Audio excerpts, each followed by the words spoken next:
Seorang bertanya kepada Ibnu Abbas radhiyallahu taala anhuma. Riwayat ini viral sekali. Ya, pertanyaannya sederhana. Jadi ketika beliau sudah berusaha merawat ibundanya sampai dengan optimal dan sampai meninggal dunia, lalu dia berkata, saya alhamdulillah telah membalas budi orang tua saya seperti ia merawat saya saat kecil. Ya, saya telah membalas sampai ibu saya meninggal, saya balas perawatan itu seperti ibu saya merawat sejak kecil. Apa komentar Ibnu Abbas radhiyallahu taala anhuma? Kata beliau, tetap tidak akan kau pernah penuhi bakti ibumu kepadamu dengan baktimu kepada ibumu. Bukankah ibumu merawat engkau supaya engkau hidup dan tumbuh, sedangkan engkau merawatnya menuju kematian ibumu. Engkau mengharapkan kematiannya, sedangkan ibu mengharapkan kehidupanmu. Di sini Ibnu Abbas itu seorang penafsir Quran yang legalitasnya langsung dari Nabi SAW. Allahumma faqihhu fid din wa alimhu ta'wil. Dan beliau meriset ternyata ayat-ayat Quran dan hadis-hadis Nabi Muhammad SAW yang menunjukkan tidak ada batas pengabdian dan bakti kepada orang tua. Apa indikasinya? Jangankan hidup, saat meninggal pun masih ada ibadah yang pahalanya diteruskan untuk orang tua. Pernah dengar badal haji dan umrah? Ya, untuk orang tua, bukannya orang yang sudah tidak ada, kalaupun tak mampu dia kerjakan atau sudah wafat. Dan ternyata bukan hanya badal haji dan umrah, ada badal puasa.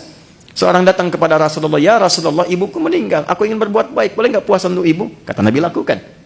Pernahkah dengar kita bagaimana kita seseorang menyembelih saat korban diniatkan kepada orang tua yang telah meninggal? Ada dalilnya, dan boleh dilakukan. Imam Ahmad bin Hanbal juga akan menegaskan itu. Jadi batas kepada orang tua itu tidak ada batasnya sampai katapun sepanjang kita masih berkehidupan.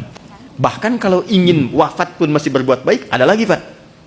Bagaimana caranya? Di hadis Muslim dengan 9 lafaz. Ya, idza matal 'abdu atau idza matal insan inqata'a sa'iru 'amali illa min thalathatin. Jika wafat seorang manusia yang beraktivitas, terputus semua amalnya kecuali 3. Apa itu?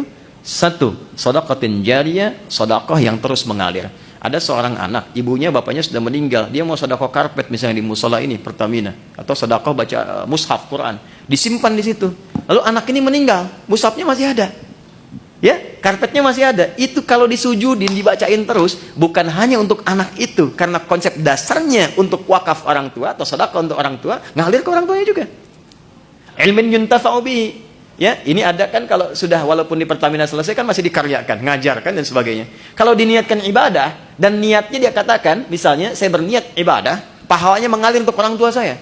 Jadi kalau dia mengajarkan itu, kemudian meninggal, dipraktekkan, dari hasil CSR-nya bikin masjid, bikin ini, jaga sholat 5 waktunya misalnya, pahala ngalir. Wa walidin shalihin yad'u lahu. Kalau ini masih hidup, anak soleh yang berdoa untuk orang tuanya. Jadi sekali lagi tidak ada batas birrul walidain dari seorang anak pada orang tuanya. Wallahu taala alam bissawab. Oh iya, saya lengkapi sedikit. Seorang anak yang selalu meniatkan pekerjaannya untuk bakti pada orang tua, itu Allah langsung jawab di dunia tanpa menunggu akhirat. Jadi di akhirat pahalanya, di dunia Allah desain segala kemudahan yang mengiringi aktivitasnya. Anda kalau sedang eksplorasi, kesulitan dan sebagainya, coba minta doa orang tua. Datangi orang tua, baktikan orang tua, itu akan ada pengaruh. Ya, ini kelihatan sederhana, tapi sayang Allah kadang-kadang dilekatkan lewat ridhonya kedua orang tua. Dan itu konsepnya sudah banyak. Ada pekerja, 3 orang bekerja, kehujanan, kemudian singgah di sebuah gua, ketutup sama batu besar. Di Al-Bukhari, panjang sekali hadisnya. Ya, salah satu di antara mereka mendorong, nggak bisa. 2 orang nggak bisa. 3 orang nggak bisa. 3-tiganya. Maka mereka sepakat menggunakan rumus Al-Maidah di ayat yang ke-35. Ya ayyuhalladzina amanu taqullaha wabtaghu ilaihil wasilah. Maka tawassul, cari wasilah. Di antara yang bertawassul itu dengan amal solehnya terhadap orang tua. Seperti Anda, Pak, bekerja, Ibu.